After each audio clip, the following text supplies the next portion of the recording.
The Prophet alayhi salatu wasalam is talking with his companion Muaz ibn Jabal radiyallahu ta'ala anhu. And the hadith is recorded in the Sunan of Abi Dawood. And he says, sallallahu ta'ala alayhi wa sallam, Umranu Bayt al-Maqdis Kharabu Yathrib. Kharabu Yathrib Khurujul Malhama. Khurujul Malhama Fathul Constantiniya. Fathul Constantiniya Khurujul Dajjal. And then he placed his hand on the knee of Muaz ibn Jabal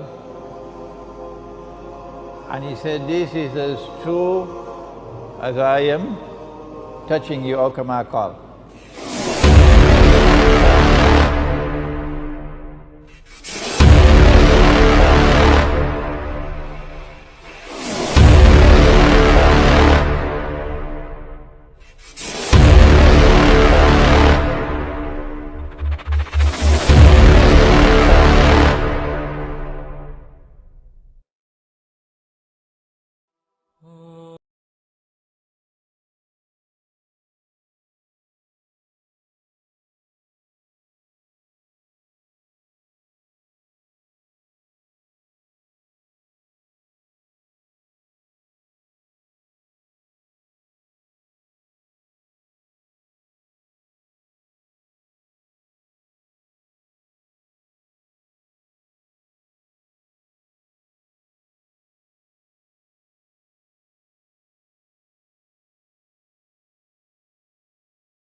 Desolation going down. This one going up, that one going down. When that happens, then the next great event that will take place in the world would be the Malhama. Malhama is what the Christians refer to as Armageddon. The great war, the big war, the war of all wars. Now, we therefore begin with Jerusalem, and we have to look to see Jerusalem rising. The Jews had been expelled.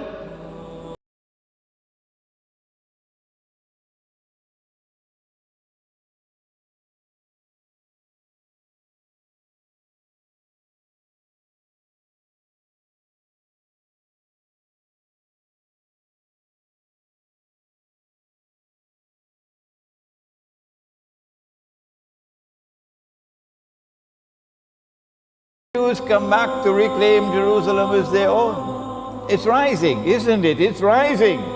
Stage 3, a state of Israel is restored in the Holy Land. It's rising. And now, the rest of us know that Israel controls the United States Congress. And any American president that steps out of line, like John F. Kennedy, you know what happens to them.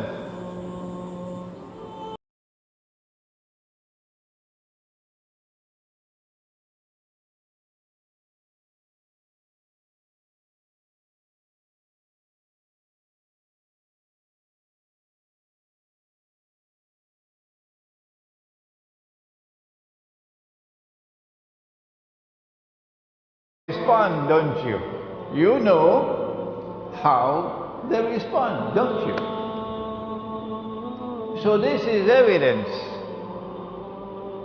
that Jerusalem is not only rising and ascending, it's way up. How much further must it go up? Must Israel replace the United States as the next ruling state in the world? Must PAX Judeica replace PAX Americana, as PAX Americana had replaced PAX Britannica? Before the stage is set, we know that Medina is in ruins today. We don't have to wait for ISIS, the bogus outfit created by the CIA and the Israeli Mossad and financed and armed by Qarnush Shaitan, because that's how the Prophet ﷺ referred to the leaders of Saudi Arabia, Qarnush Shaitan.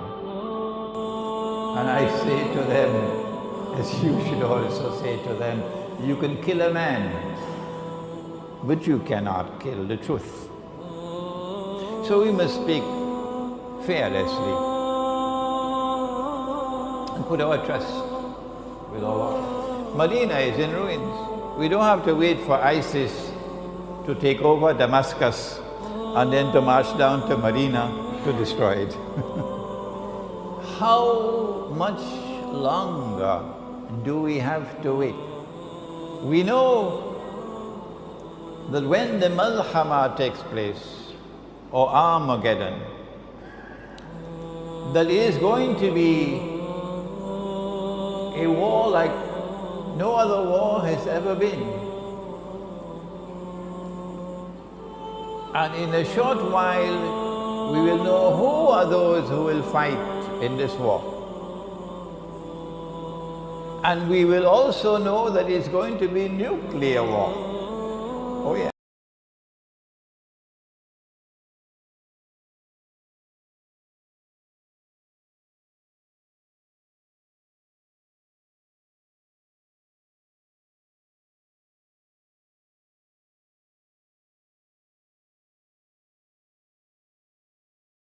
Birds flying in the sky will fall down when the Malhama takes place. Because perhaps you can no longer navigate. There is too much contamination in the atmosphere, or should I use the word radiation, which is consistent with nuclear explosions.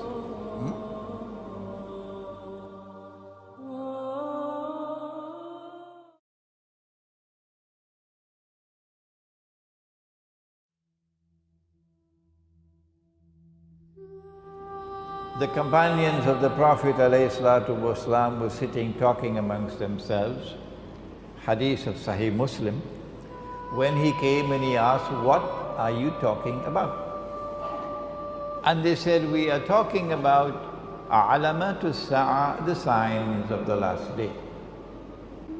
One of the major signs of the last day, and you know that there are 10, the 10 are not given in the order in which they will occur. It's a big English word, the chronological order in which they will occur. Which one comes first, which second, which we don't have that. What are the 10? Number 1, Dajjal. Number 2, Gog and Magog. Number 3, the return of the son of Mary, Nabi Isa alayhi salam. Number 4, Dukhan, smoke. And the Quran says that one day it's going to be plainly visible in the sky. Number 5, Dabbatul Ard, a creature or beast of the land. Which land? Which land? I say the Holy Land, Al-Ardul Muqaddasa. Number 6, that the sun would rise from the west. Number 7, 8, and 9, 3 earthquakes in which the earth will sink down and swallow what it swallows. One in the east, one in the west, and the third one in Arabia. And number 10, that a fire will come out of Yemen. And this is not the fire that you use to cook, as a symbolic language, and drive people to their place of assembly for judgment. So of these 10, I want to turn to the smoke. A nuclear war would be one in which nuclear powers will use every single nuclear weapon that they possibly can use, because it's going to be a fight to the finish. And so the world can now expect that if a nuclear war were to take place, excuse me, too late now to say if, rather it should be when the nuclear war takes place. When the nuclear war takes place, because they've already declared war on Russia. If you're living in France and Britain and in Western Europe, and if you don't know that your leaders have declared war on Russia, and the nuclear war is now inevitable, and when that nuclear war takes place, that thousands of nuclear weapons will explode. If you don't know that, then you are living in dreamland. And if you hope to survive in Western Europe, you're also living in dreamland. When it does take place, then I want to suggest to you tonight that the mushroom clouds which come from nuclear explosions, which will probably blot out sunlight, so that there will be no sunlight in the world. For how long, I don't know. The Christians speak of 3 days and 3 nights of no sunlight, but there's a hadith which speaks of 40. I want to suggest to you tonight, for you to think about it, that when the Prophet ﷺ spoke about smoke, dukhan, as one of the signs of the last day, that he was referring to the mushroom clouds which will come from nuclear war, the malhama.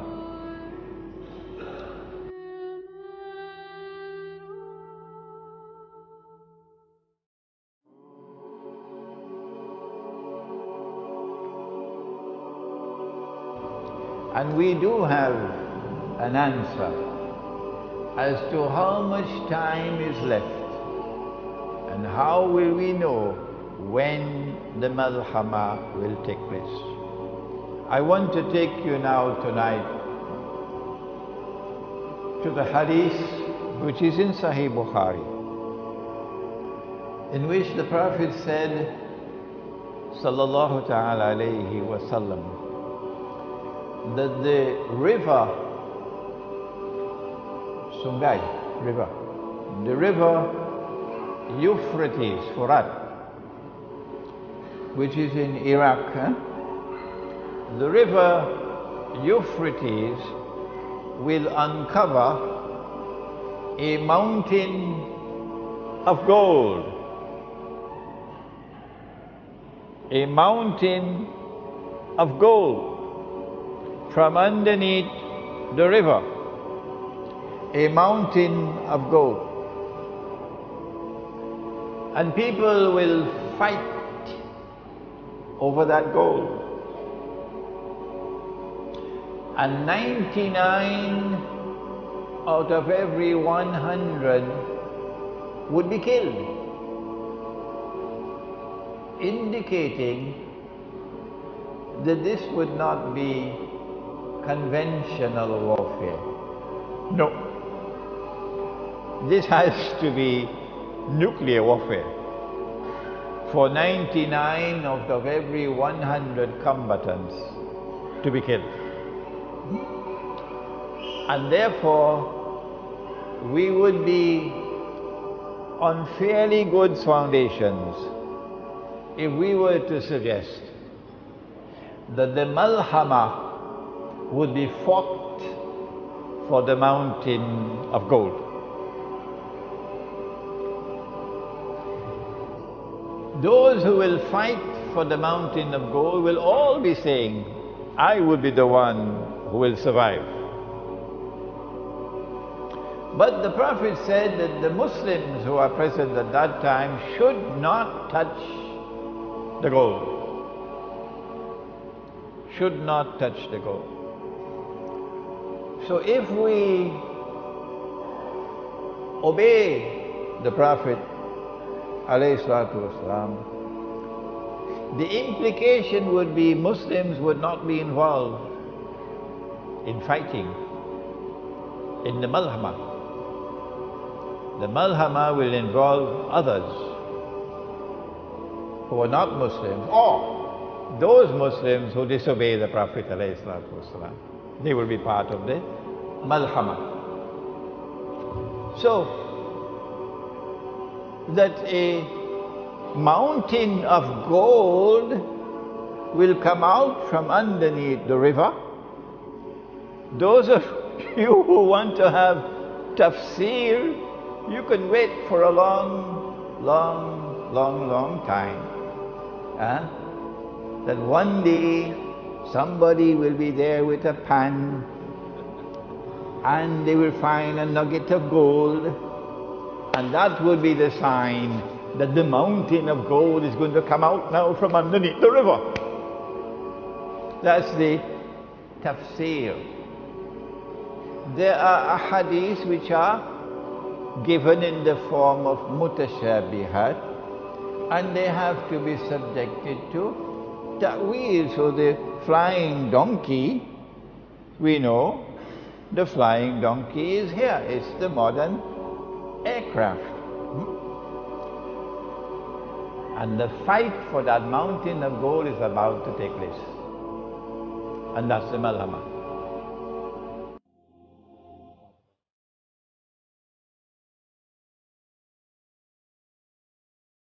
And the fight for that mountain of gold is about to take place. And that's the Malhama. We say that it is an ocean of oil underneath the river, which one day is destined to function as gold.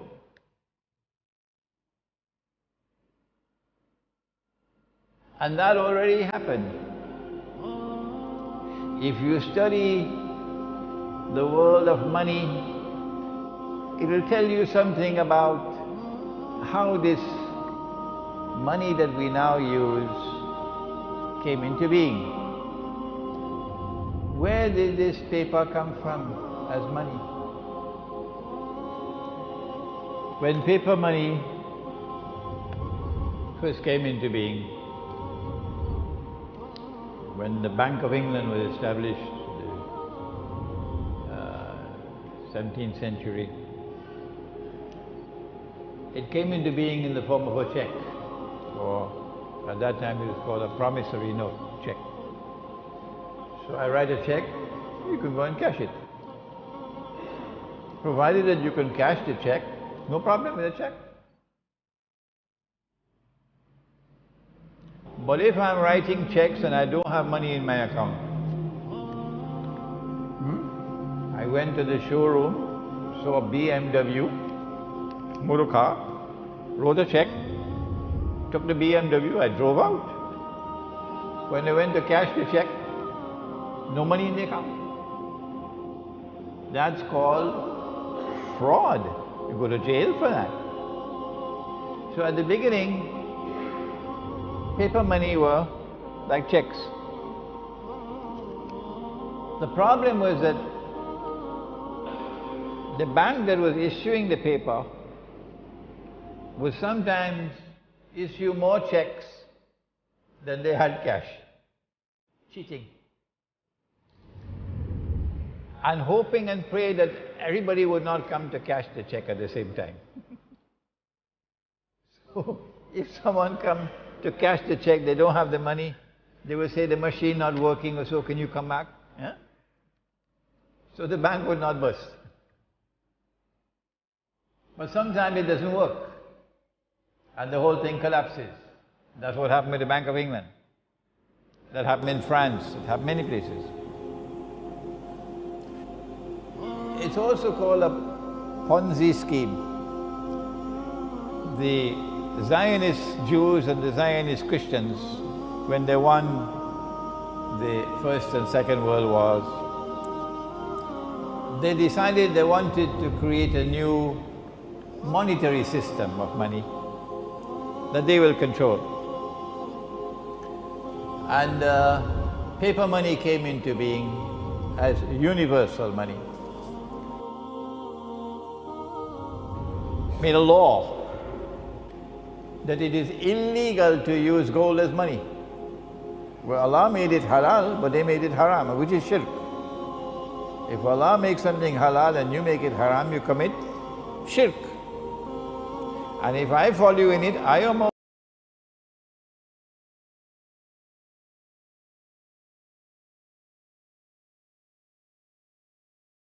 word system.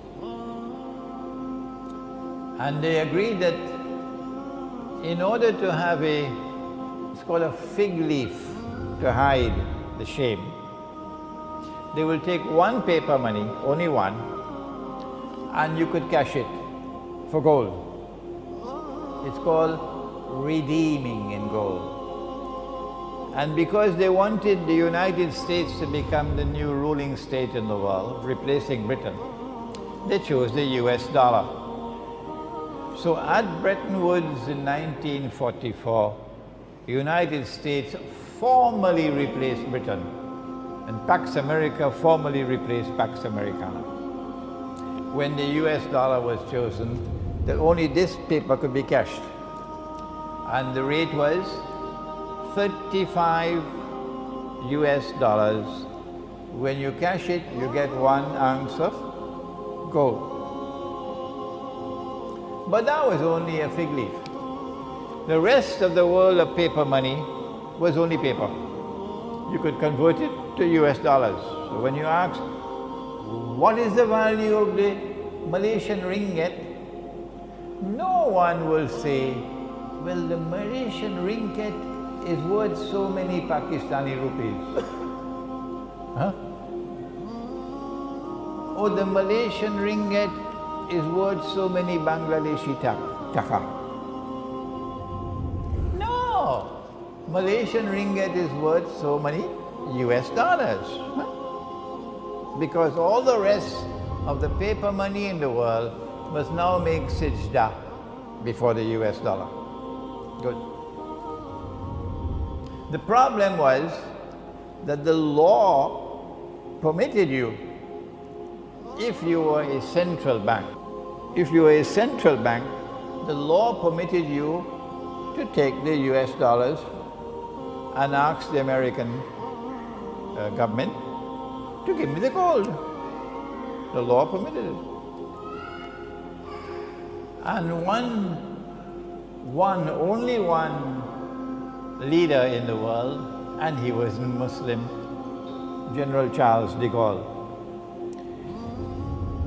He was not at all happy with an unjust monetary system which gave an unfair advantage to the United States over France. Charles de Gaulle was not so much concerned about the fact that you could take paper and make money.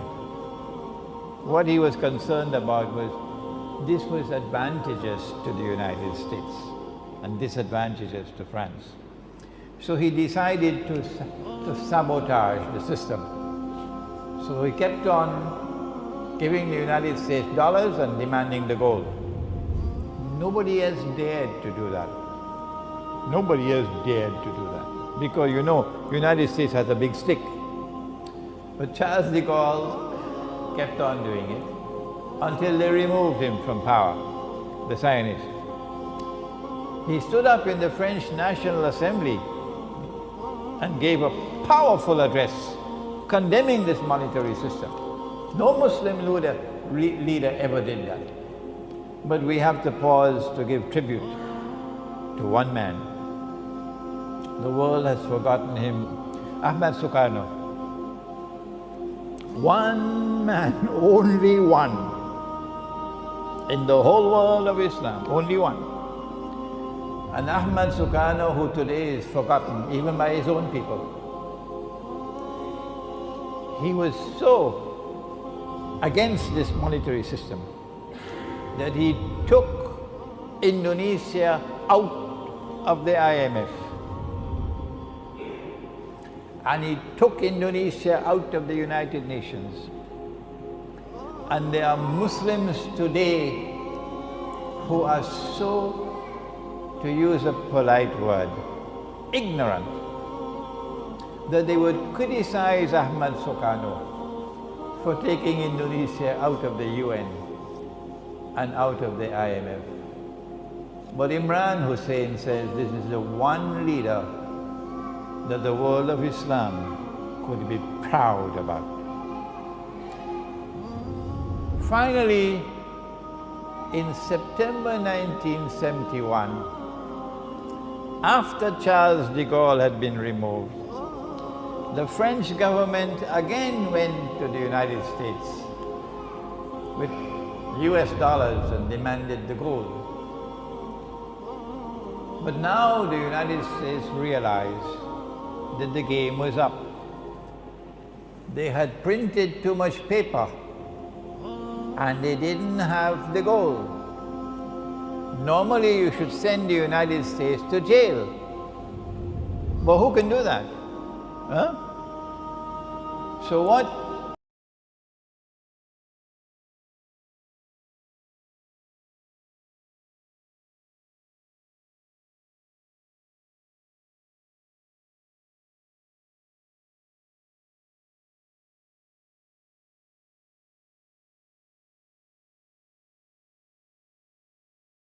That we would redeem US dollars for gold.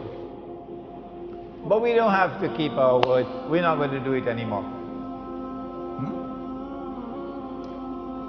So now, no currency, no paper in the world, none, can be cashed. You just write checks and that will be your money. Who could write the most checks without the most money? Huh? So get a checkbook and start writing checks. The problem is, if you have an American checkbook or a French checkbook or a German checkbook or an Australian checkbook or a Singaporean checkbook, you could write checks. They call it hard currency. But if you have a Bangladeshi checkbook or a Pakistani checkbook, you can write as many checks as you want. You cannot even buy a cup of coffee in Manhattan. See? So now you have a bogus monetary system which gives to the enemies of Islam the capacity to make as much money as they want by simply writing checks and let the donkeys in the world accept the checks. You don't have to work anymore to get money. No. In a world filled with donkeys, all you have to do is write checks. You could buy all the oil of Saudi Arabia free of charge. All you have to do is to get paper and pen and write checks. But this is a risk you're taking, because it's a house of cards. It could collapse. Once you had the gold, you had some security. But now the gold is no longer there. So from 1971 to 1973, they're searching for something to keep the house of cards strong.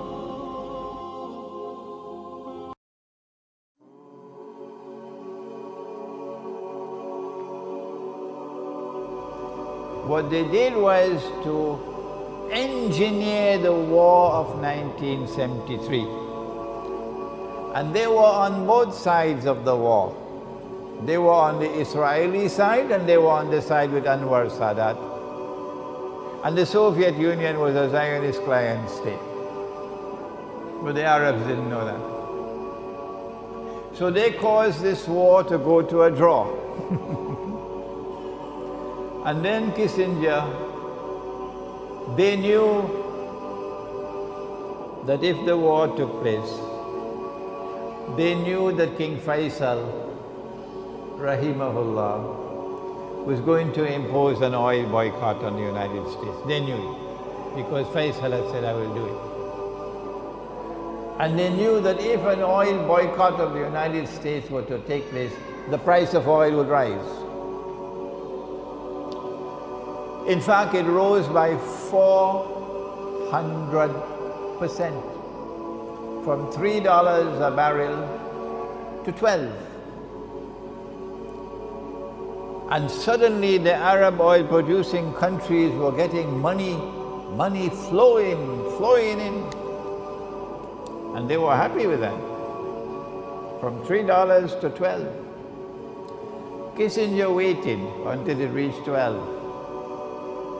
And then Kissinger flew to Saudi Arabia and succeeded in making the greatest deal that has ever been made in history.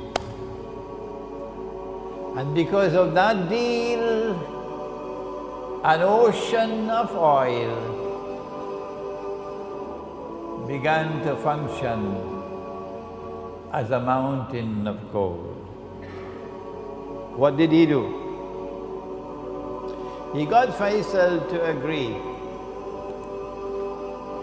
that Saudi Arabia would sell its oil for only US dollars. You cannot buy oil from Saudi Arabia with any money, even with gold dinars. You cannot. Saudi Arabia will not sell, except for US dollars. And then Saudi Arabia got the other Arab oil producing countries to fall in line. And then came OPEC. And OPEC was the organization which kept the ocean of oil functioning as a mountain of gold, OPEC. So long as you could not buy oil other with US dollar, the US dollar no longer needed gold. Now, oil had now taken the place of gold. And the US dollar was now flying even higher than it could under Bretton Woods. Because in Bretton Woods you had to keep some gold. You had to keep some gold. But the new monetary system, which is no longer the Bretton Woods monetary system, the new one is called the petrodollar monetary system. with the petrodollar monetary system, there is no limit to the amount of US dollars you can issue. You don't even have to print the paper anymore. No. They created something called electronic money. So you do away with paper and with ink and with the security company with their vans and guards and all these things. And electronic or digital money replaces it. And you can simply type in $1 trillion. That's all. And so it really became a mountain of gold. That is what has kept the United States as the leading ruling state in the world, with such vast resources that the United States has more than maybe 1,000 military bases all around the world. And every single misguided so-called jihadists who go and join ISIS could be getting 1,000 US dollars a day because it's free. And so there you are. A mountain of gold has come out from underneath the river. But the prophet said that there's going to be a fight over it. And we know that that fight will come when the mountain of gold is under threat. Jerusalem is already rising. Yathrib is already down. When will the Malhama take place? Answer, the Malhama will take place when the mountain of gold, meaning the petrodollar monetary system, is under threat. Is it under threat now? Yes, it is. Who is threatening it? Russia, China, South Africa, India, and Brazil. These five are called BRICS. And these five countries, supported by others, oh yes, these five countries now want to establish an alternative to the petrodollar monetary system. And they are making headway. Yes.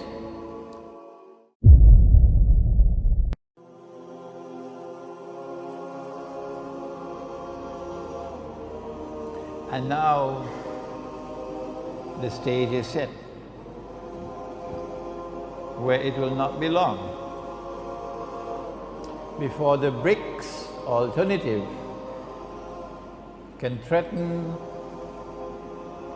the petrodollar monetary system with collapse. They cannot allow it to collapse. That's why the war will take place, in order to preserve the mountain of gold. But they do not want to attack Russia without some casus bellum. They need to create a justification for war. So they've been engaging in provocation after provocation. And the greatest provocation of all that you can give to Russia is to get Ukraine under a pro-Western government and get Ukraine to join NATO. And Ukraine is next door to Russia. So they knew that if they could get regime change in Ukraine, it will lead to war. And they got regime change in Ukraine last December. No, sorry, 1 year ago. 1 year ago. What they did not calculate for was that Russia would respond the way she did. Russia responded by recovering Crimea. And when you study my lectures on Islamic eschatology, you'll understand that Crimea is of pivotal importance for the conquest of Constantinople. And that's what Russia now has, Crimea. The longer they wait to attack Russia, the stronger will Russia now become, projecting power in the whole of the Black Sea area. And so my conclusion is that they have already declared war on Russia. That's what the economic sanctions are. That the President of France realized that when that nuclear war takes place, France is finished. And so the President of France was the first voice to be raised just a few days ago to say, no, I think we should remove the sanctions on Russia, because he realized that this is going to lead to nuclear war. But the Zionists had other plans, and that's why the two men came with hoods over their head, and they killed the 12 people. And then they went to some kosher restaurant, and they left, you know, to say, well, we are ISIS or we are Muslims and so on. It happened so many times already in the past, to put the blame on Muslims. And now France is in uproar. So the French president has to forget what he said about sanctions against Russia. When the nuclear war takes place, we know that it's going to devastate North America and Europe, Europe East and Europe West. But Russia is not just a European country. Russia is also an Asian country. So Russia will survive the nuclear war. I gave a lecture in Bangkok maybe 2 weeks ago. You'll find it on my website. Please listen to it. An Islamic view of the world after the Malhama. What will the world be like? So please go to my YouTube channel and listen to that lecture. An Islamic view of the world post-Malhama. And also make sure you start getting dinar and dirham. This is Sunnah. This is halal. This is money in the Quran. Dinar and dirham. The price of gold has gone down now because the price of oil is being deliberately taken down in order to sabotage Russia. So this is the time for you to buy gold and buy silver, dinar and dirham. And they're being minted now in Malaysia, so there's no excuse, you can get it easily. What happens after the Malhama? After that, said the Prophet ﷺ, and the next event would be the conquest of Constantinople. Incidentally, the conquest of Constantinople indicates that Russia will survive the Malhama, because there is no military significance of the conquest of Constantinople other than that the Bosphorus and the Straits of, is it Dardanelles or I pronounced it wrongly last time. The Bosphorus and the Straits of Dardanelles would now be open. NATO will no longer be controlling it. So the Russian Navy can now pass from the Black Sea into the Mediterranean Sea straight to Israel. After the conquest of Constantinople, The next event would be the Khuruj of Dajjal. When Dajjal will now appear in human form, and he will be a Jew, he'll be a young man, he'll be powerfully built, he'll have the curls of the Orthodox Jews. Israel would then be ruling the world, the ruling state in the world. The state of Israel has to expand its territory from the river Nile to the river Euphrates, therefore war on Egypt. But all of these things we have already spoken of in previous lectures. And then Dajjal will stand up in Jerusalem and declare, I am the Masih, the Messiah. And those who have tafsir for what they should have ta'wil, they will say, no, he cannot be Dajjal. Why? Oh, he has two eyes. And the Prophet said Dajjal has one eye. See? Because they're given tafsir when they should be given ta'wil. When the Prophet said Dajjal sees with his left eye, he's blind in the right eye. The ta'wil is that Dajjal has external vision and he is internally blind. And all those who follow him would be internally blind. So he say, I am the Messiah. My opinion, and I can be wrong, and the rule is that when Imran gives an opinion, you must never accept his opinion until you are convinced that he is correct. That's the rule. My opinion is that Allah will not allow Imam al-Mahdi to emerge until Dajjal has completed his mission. And Nabi Isa alayhi salam cannot return until Imam al-Mahdi has emerged. How much time do we have left before the Malhama? How much time do we have left before the Fathul Constantinia? How much time do we have left before the Khuruj of Dajjal? The only one who can answer such a question is the one who studies Ilmu Akhiru Zaman. The fellow with tafsir cannot do it. The mufti cannot do it with his fiqh. No. The historian cannot do it. The political scientist cannot do it. The economist cannot do it.